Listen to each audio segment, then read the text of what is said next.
जय हिंद साथियों। कैसे हैं आप सभी लोग। आशा करते हैं आप सभी लोग स्वस्थ होंगे, मस्त होंगे। आपके अपने परिवार जंगी एग्जाम पर मैं सचिन आपका स्वागत करता हूं। जैसा कि आपने थंबनेल पे देखा कि एग्जाम वाली प्रैक्टिस की ये 5th क्लास रहने वाली है। तो जो भी साथी एग्जाम में मैथ के लिए प्रॉब्लम होती है और वो प्रैक्टिस नहीं कर पा रहे हैं तो उनके लिए ये सेशन इम्पोर्टेंट रहने वाला है, क्योंकि आपके अपने परिवार जंगी एग्जाम पर मैथ की शाम को पर डे 9 बजे एक क्लास आती है, जिसमें आपको पर डे शाम को 9 बजे एक क्लास रहती है, जिसमें आपको मैथ के प्रैक्टिस क्वेश्चन कराए जाते हैं।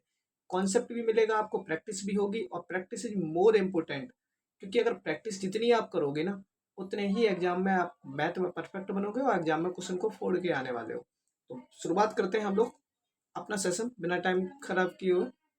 तो सबसे पहला जो क्वेश्चन कह रहा है वो ये कह रहा है कि 13 ÷ 13 ऑफ 13 + 13।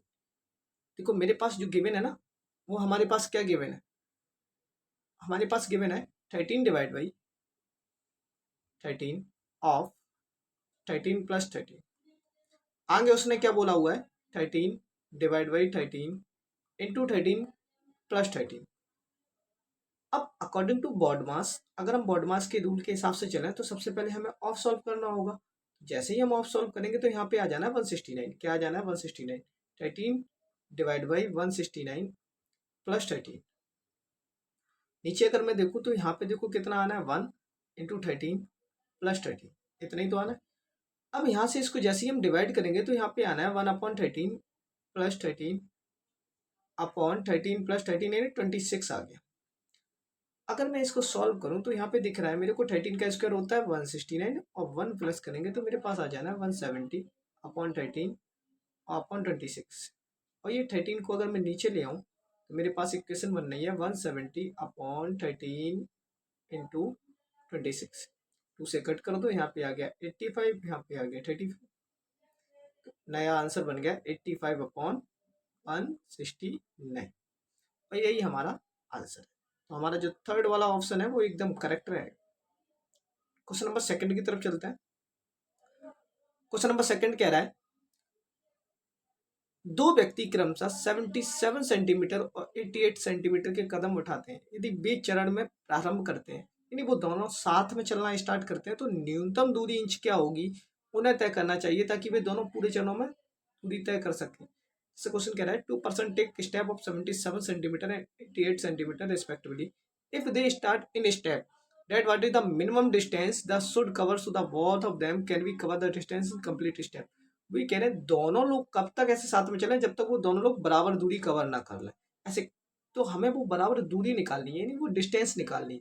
अब वो निकालेंगे कैसे, देखो अगर आपने क्वेश्चन को सही से पढ़ लिया ना, कॉन्सेप्ट समझ लिया, तो क्वेश्चन में कुछ दम नहीं है, बस आपको क्या करना है, क्वेश्चन को समझना है। क्वेश्चन में कहा है कि जो 77 है और जो 88 है, एक ये व्यक्ति है एक ये व्यक्ति है, दो व्यक्ति हैं, दोनों व्यक्ति हैं, एक ए है एक बी है। मैंने एक ए सपोज कर लिया, एक बी सपोज कर लिया, दोनों ने चलना प्रारंभ किया। अब वो एक निश्चित दूरी बताओ, वो एक निश्चित दूरी बताओ, जैसे मैंने ये निश्चित दूरी मान ली जहां पे ये दोनों मिलेंगे, यानी दोनों लोग आपस में वहां पे मीट करेंगे। तो अब हमें इसके लिए करना क्या होता है, हमें इसके लिए लेना पड़ेगा इसका एलसीएम, और जो एलसीएम आएगा वही इसकी ये दूरी रहने वाली है। तो हमें एलसीएम लेना है, तो 77 और 88 का एलसीएम लेना है। अब हमें सबसे सिंपल सी बात है कि इसमें दोनों में 11 दिख रहा है, तो जो भी आंसर होगा वो 11 का मल्टीपल होगा। सिंपल सी बात है, ये 11 का मल्टीपल है नहीं, ये 11 का मल्टीपल ये भी नहीं है। 11 का मल्टीपल ये 8 और 2 6, ये 11 का मल्टीपल है 88, और 88 हो जाएगा, और दो दो ऑप्शन बचे हुए हैं।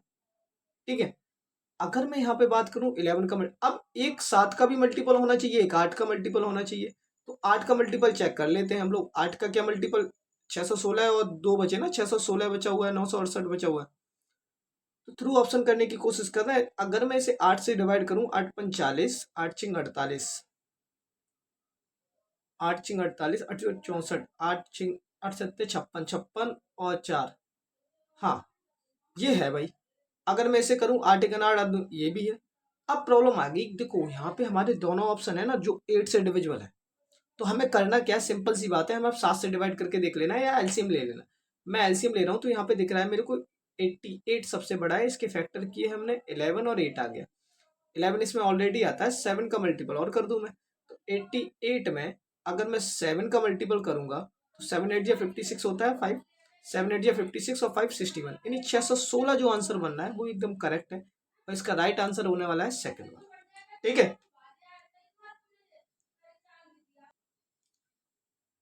तो क्वेश्चन नंबर थर्ड की तरफ चलते हैं। क्वेश्चन नंबर थर्ड कह रहा है 37 विद्यार्थियों की एक कक्षा में 22 लड़के हैं। इन लड़कियों का औसत वजन 46 किलो है और औसत वजन पूरी क्लास का 50 किलो है। उस कक्षा में लड़कों का औसत वजन क्या होगा? देखो एवरेज का क्वेश्चन है, वो बेहतरीन क्वेश्चन है एकदम। तो इस क्वेश्चन की अगर मैं बात करूं तो यहाँ पे एवरेज का बेहतरीन क्वेश्चन है। देखो कह रहा है कि 37 विद्यार्थी हैं एक कक्षा में, इन टोटल स्टूडेंट हमारे पास दे रखे हैं कितने? 37। इनका एवरेज दे रखा है हमें 50। क्वेश्चन में बोला ना एवरेज इनका कितना है? 50 है। इसमें से 22 लड़कियां हैं। अगर 22 लड़कियां यानी गर्ल्स हैं तो बॉयज कितने होंगे? अगर मैं बॉयज की बात करूं तो बॉयज इसमें से माइनस करेंगे तो मेरे पास बॉयज निकल आएंगे। 7 में से 2 गया 5 और 3 में से 2 गया 1, यानी 15 बॉयज होंगे। 22 गर्ल्स का जो एवरेज है, 22 गर्ल्स का जो एवरेज है वो 46 है। तो वो ये कह रहा है 15 बॉयज का एवरेज क्या होगा? सिंपल सी बात है। 37 का अगर 50 है, 22 का ये 46 गिवन है, तो 15 का वो पूछ रहे हैं।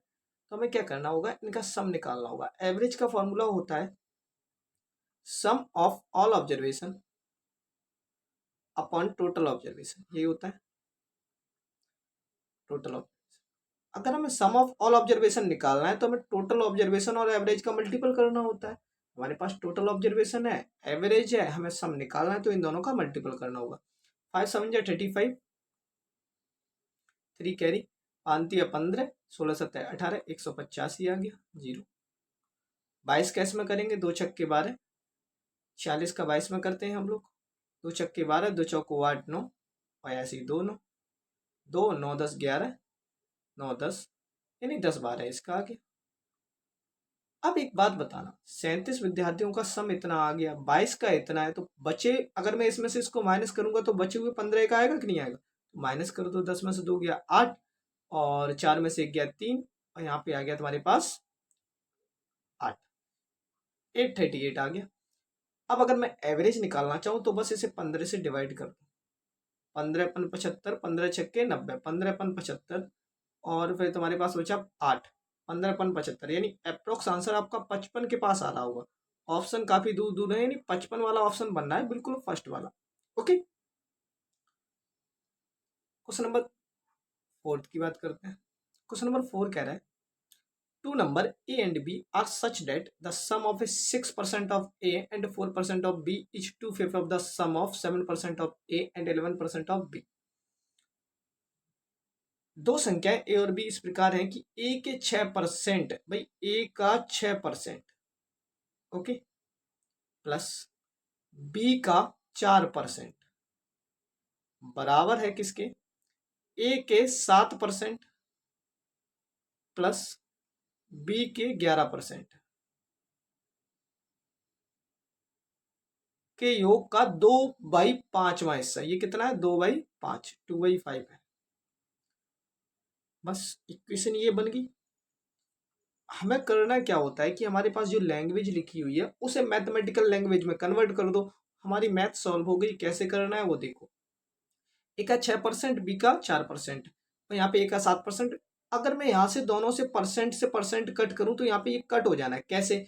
अगर मैं यहाँ से कॉमन लूं परसेंट तो कॉमन परसेंट यहाँ पे भी आएगा, यहाँ पे भी आएगा, तो ये परसेंट पूरा कट हो गया।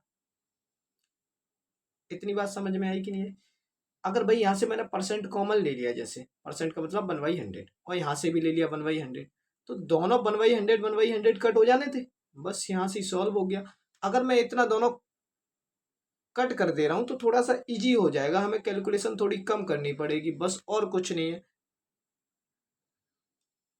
उसने ये कहा है कि ए का 6%, ए का 6 हो गया प्लस बी का 4, यानी अगर मैं 6a प्लस बी 4 बोलूँ इक्वल 2/5।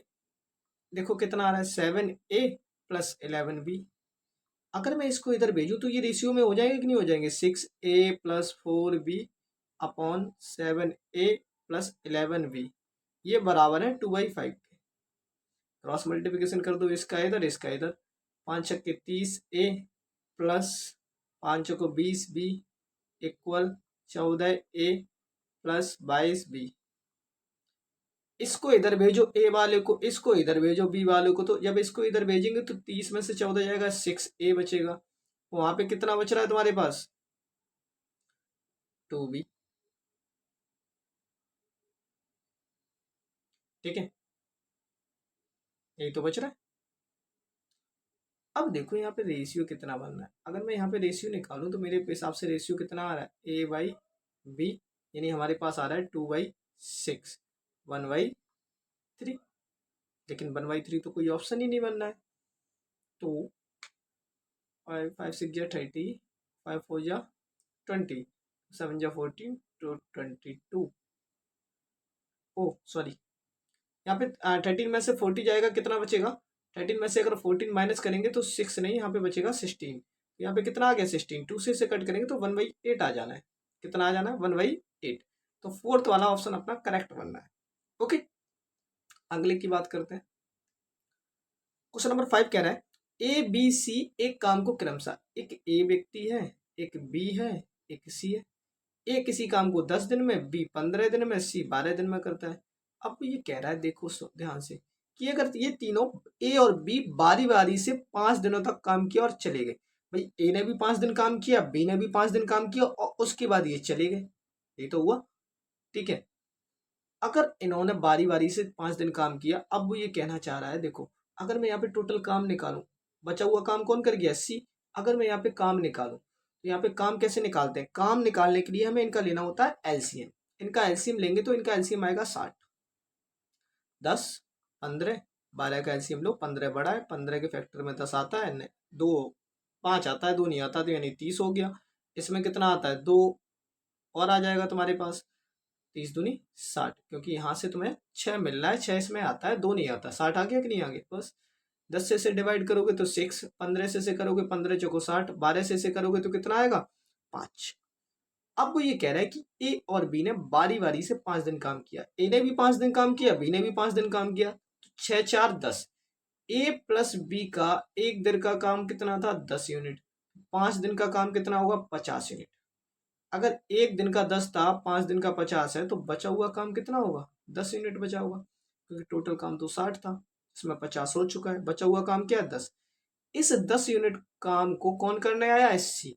और सी की एफिशिएंसी कितनी है? 5।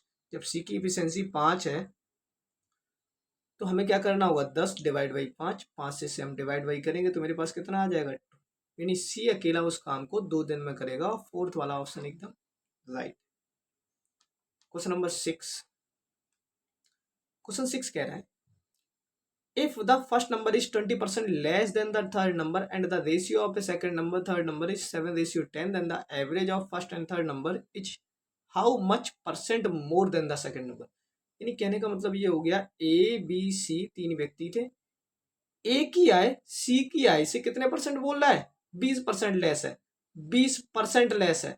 अगर मैं यहाँ पे 100 की बात करूं तो यहाँ पे कितनी होगी? 80। रेशियो निकालूं तो कितना आ गया? 8:10। 0 से 0 मैंने कट कर दिया। अब अगली कंडीशन में उसने क्या बोला है? दूसरी और तीसरी संख्या का अनुपात, बी और सी का अनुपात कितना है? इन दोनों का रेशियो निकाला मैंने ये, और बी और सी का अनुपात कितना है? 7:10। तो एक बात बताना, सी और सी सेम हो गया, यानी A ratio B ratio C निकल आया मेरे पास। कितना निकल आया? 8:7:10। यहां तक तो हमें लग रहा है कोई डाउट नहीं होना चाहिए। अगर मैं आगे की बात करूं, अब उसने कहा है कि इन दोनों का एवरेज, इन दोनों का एवरेज इससे कितने परसेंट ज्यादा है? इन दोनों का एवरेज कितना आना? 18 यानी 9। भाई अगर इसमें प्लस करूं 8/2 यानी 18/2 यानी 9। एवरेज तो 9 आ गया, ये इससे कितना ज्यादा है? 9 एवरेज आया। 7 से ये 9 कितना ज्यादा है? 2। तो 2/7 इंटू 100, ऐसे तो निकाला जाता है परसेंट। कितना आ गया? 200/7। 200/7। 7 से कट करेंगे तो कितना आना? 7 दूनी 14, 6, 7 दूनी 14, 6 7 8 जा 56, यानी अप्रॉक्स 28 इसका आंसर बनना है।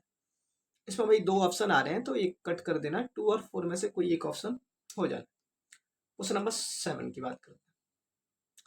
क्वेश्चन नंबर 7 जो है ना, बहुत इंटरेस्टिंग क्वेश्चन है, क्योंकि यहाँ पे पूछा गया है मीन प्रपोर्शन। एक्चुअली में आपको अगर मीन प्रपोर्शन नहीं पता ना, तो इस सवाल को आप नहीं कर सकते, क्योंकि इसके लिए फॉर्मूला चाहिए मीन प्रोपोर्शन का होता क्या है। और अगर मैं प्रोपोर्शनल की बात करूं तो मीन प्रोपोर्शनल हो गया, थर्ड प्रोपोर्शनल हो गया, ये सारे फॉर्मूले, फोर्थ प्रोपोर्शन हो गया, इसके लिए फॉर्मूले होते हैं। अगर मीन प्रोपोर्शन की बात करूं तो इसे ही हम सेकंड प्रोपोर्शन बोलते हैं। अगर मैं इसे हिंदी की बात करूं तो हिंदी में बोलते हैं मध्य अनुपाती। मध्य अनुपाती की बात करूं तो इसका फॉर्मूला होता है क्या, अंडर रूट ए बी, द्वितीय समानुपात जिसे हम बोलते हैं, द्वितीय समानुपात भी बोलते हैं, रूट ए बी फॉर्मूला होता है।